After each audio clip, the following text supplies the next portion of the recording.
Good morning, this is Kris Shoemaker, also known as Yehudah ben Shomeyr, and you're listening to Coffee with Kris, the time of the day where we share a cup of coffee and share a bit of the Word of God.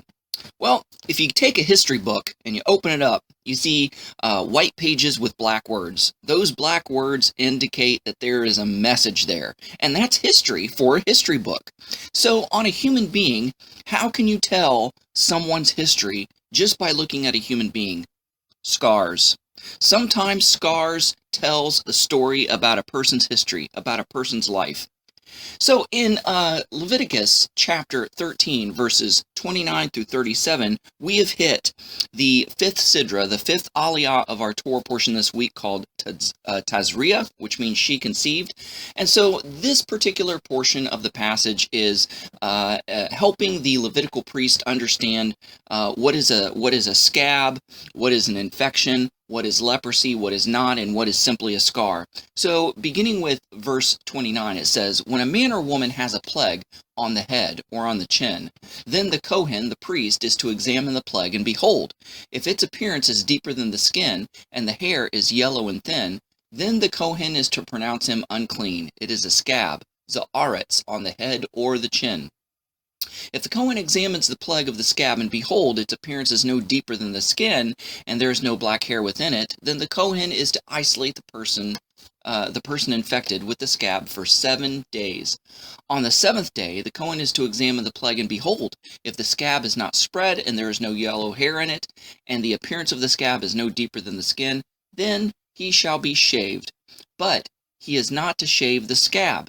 The Kohen is then to isolate the one who has the scab for 7 more days. On the seventh day, the Kohen is to examine the scab, and behold, if the scab is not spread in the skin, and its appearance is no deeper than the skin, then the Kohen is to pronounce him clean. He is to wash his clothes, and he will be clean.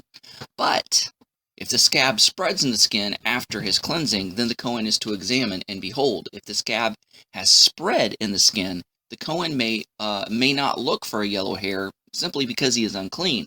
But if he sees the scab is stopped, and black hair is growing in it, the scab is healed, and he is clean. The Kohen is to pronounce him clean."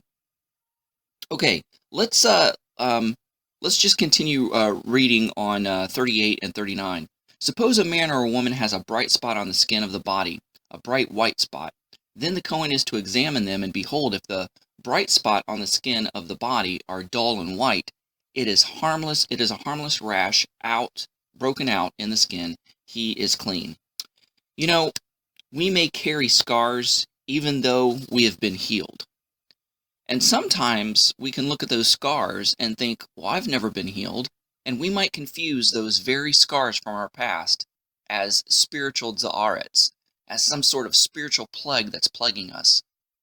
But scars do not indicate the present. Scars indicate the past. Scars indicate something that has already happened. Scars indicate something that has already been healed.